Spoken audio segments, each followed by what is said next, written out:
ನಾವೆಲ್ಲರೂ ಜೀವನದಲ್ಲಿ ಒಂದು ಪ್ರಶ್ನೆಯನ್ನ ಕೇಳ್ತೇವೆ, ನಾನು ಯಾರು? ನನ್ನ ಜೀವನದ ಅರ್ಥ ಏನು? ಇಂದು ಜನರು ತಮ್ಮ ಗುರುತನ್ನ ಉದ್ಯೋಗದಲ್ಲಿ, ಹಣದಲ್ಲಿ, ಜನರ ಅಭಿಪ್ರಾಯದಲ್ಲಿ, ಸೋಷಿಯಲ್ ಮೀಡಿಯಾದಲ್ಲಿ ಹುಡುಕ್ತಾ ಇದ್ದಾರೆ. ಆದ್ರೆ ಒಂದ್ ಸತ್ಯ, ಇವುಗಳು ಸ್ಥಿರವಾದಂತ ಗುರುತನ್ನ ಕೊಡೋದಿಕ್ಕೆ ಸಾಧ್ಯ ಇಲ್ಲ. ನಿಜವಾದಂತ ಗುರುತು ದೇವರಲ್ಲಿ ಮಾತ್ರ ಸಿಗ್ತದೆ. ಬೈಬಲ್ ಹೀಗೆ ಹೇಳ್ತದೆ, 2 ಕೊರಿಂಥದವರಿಗೆ ಬರೆದ ಪತ್ರಿಕೆ 5ನೇ ಅಧ್ಯಾಯ 17ನೇ ವಚನ, ಯಾವನಾದರೂ ಕ್ರಿಸ್ತನಲ್ಲಿದ್ದರೆ ಅವನು ನೂತನ ಸೃಷ್ಟಿಯಾದನು, ಇಗೋ ಪೂರ್ವ ಸ್ಥಿತಿ ಹೋಗಿ ಎಲ್ಲವೂ ನೂತನವಾಯಿತು. ಫ್ರೆಂಡ್ಸ್, ನೀನು ಆಕಸ್ಮಿಕವಾಗಿ ಹುಟ್ಟಿಲ್ಲ. ದೇವರು ನಿನ್ನನ್ನ ಉದ್ದೇಶಪೂರ್ವಕವಾಗಿ ಸೃಷ್ಟಿಸಿದ್ದಾನೆ. ಕೀರ್ತನೆ 139 14ನೇ ವಚನ ಹೇಳ್ತದೆ, ದೇವರು ನಮ್ಮನ್ನ ಅದ್ಭುತವಾಗಿ ರೂಪಿಸಿದ್ದಾನೆ. ಉದಾಹರಣೆ, ಒಂದು ಮೊಬೈಲ್ ಫೋನ್ ಅನ್ನ ತೆಗೆದುಕೊಳ್ಳಿ. ಅದು ತನ್ನನ್ನೇ ನಿರ್ಮಿಸಿಕೊಳ್ಳಿಲ್ಲ, ಅದಕ್ಕೆ ಒಂದು ಡಿಸೈನರ್ ಇದ್ದಾನೆ. ಅದೇ ರೀತಿ ನೀನು ಕೂಡ ದೇವರ ವಿನ್ಯಾಸ.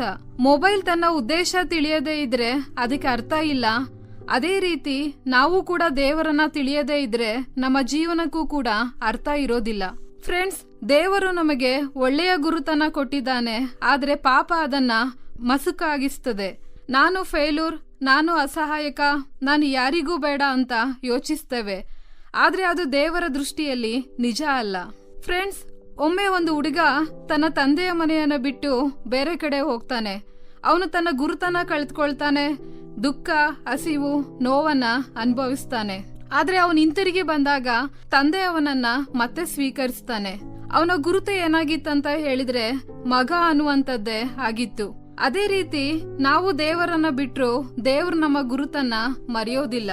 ಆದುದರಿಂದ ನೀವ್ ಯಾರು ಅಂತ ತಿಳಿದಾಗ ಆತ್ಮವಿಶ್ವಾಸ ಬರ್ತದೆ, ಭಯ ಕಡಿಮೆ ಆಗ್ತದೆ, ಜೀವನಕ್ಕೆ ಉದ್ದೇಶ ಬರ್ತದೆ.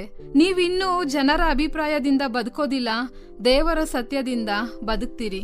ಒಂದು ಉದಾಹರಣೆ, ಒಂದು ಕನ್ನಡಿಯನ್ನ ಕಲ್ಪಿಸ್ಕೊಳ್ಳಿ. ಅದು ನಿಜವಾದ ನಿಮ್ಮ ಮುಖವನ್ನ ತೋರಿಸ್ತದೆ. ಆದ್ರೆ ಒಂದು ದಿನ ಆ ಕನ್ನಡಿಯ ಮೇಲೆ ಧೂಳು, ಮಣ್ಣು ತುಂಬಿರ್ತದೆ. ನೀವು ಅದ್ರ ಮುಂದೆ ನಿಂತಾಗ ನಿಮ್ಮ ಮುಖ ಸ್ಪಷ್ಟವಾಗಿ ಕಾಣೋದಿಲ್ಲ. ನೀವು ತಪ್ಪಾಗಿ ನಾನು ಇಷ್ಟೇ ಕೆಟ್ಟವನೋ ಅಂತ ಭಾವಿಸ್ಕೊಳ್ತೀರಿ. ಆದ್ರೆ ಸತ್ಯ ಏನಂತ ಹೇಳಿದ್ರೆ, ಕನ್ನಡಿ ಕೆಟ್ಟಿಲ್ಲ, ನಿಮ್ಮ ಮುಖವೂ ಕೂಡ ಬದಲಾಗಿಲ್ಲ. ಸಮಸ್ಯೆ ಧೂಳಿನಲ್ಲಿದೆ. ನೀವು ಅದನ್ನ ಸ್ವಚ್ಛ ಮಾಡಿದಾಗ ನಿಮ್ಮ ನಿಜವಾದಂತ ರೂಪ ಮತ್ತೆ ಸ್ಪಷ್ಟವಾಗ್ತದೆ. ಕೊನೆಯದಾಗಿ ಫ್ರೆಂಡ್ಸ್, ಇಂದು ಪ್ರಶ್ನೆ, ನೀವು ನಿಮ್ಮ ಗುರುತನ್ನ ಎಲ್ಲಿ ಹುಡುಕ್ತಾ ಇದ್ದೀರಿ? ಲೋಕದಲ್ಲ ಅಥವಾ ದೇವರಲ್ಲ? ನೆನ್ಪಿಡಿ, ಲೋಕ ನಿಮ್ಮನ್ನ ಲೇಬಲ್ ಮಾಡ್ತದೆ, ದೇವರು ನಿಮ್ಮನ್ನ ಹೊಸದಾಗಿ ಮಾಡ್ತಾನೆ. ನೀವು ವಿಫಲತೆ ಅಲ್ಲ, ನೀವು ಪಾಪ ಅಲ್ಲ, ನೀವು ದೇವರ ಮಗ ಅಥವಾ ಮಗಳು ಎಂಬುದಾಗಿ. ಇಂದು ನೀವು ಹೇಳಬಹುದು, ದೇವರೇ, ನಾನು ನನ್ನ ಗುರುತನ್ನ ತಪ್ಪಾಗಿ ಹುಡುಕ್ತಾ ಇದ್ದೆ. ಇಂದು ನಾನು ನಿನ್ನಲ್ಲಿ ನನ್ನ ನಿಜವಾದ ಗುರುತನ್ನ ಕಂಡುಕೊಳ್ತೇನೆ. ಆದುದರಿಂದ ಯೇಸುವಿನ ಬಳಿಗೆ ಬನ್ನಿ, ಆತನು ನಿಮ್ಮನ್ನ ಹೊಸದಾಗಿ ಮಾಡ್ತಾನೆ. ಈ ಕಾರ್ಯಕ್ರಮದ ಬಗ್ಗೆ ನಿಮ್ಮ ಅಭಿಪ್ರಾಯ, ಸಲಹೆಗಳು ಹಾಗೂ ಯಾವುದೇ ಪ್ರಾರ್ಥನಾ ಮನವಿಗಳಿದ್ದಲ್ಲಿ ನಮ್ಮ ದೂರವಾಣಿ ಸಂಖ್ಯೆಗೆ ನೀವು ಕರೆ ಮಾಡಬಹುದು.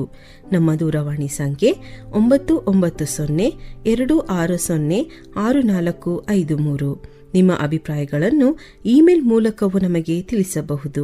ನಮ್ಮ ಇಮೇಲ್ ID info@fibaonline.org. ವಂದನೆಗಳು.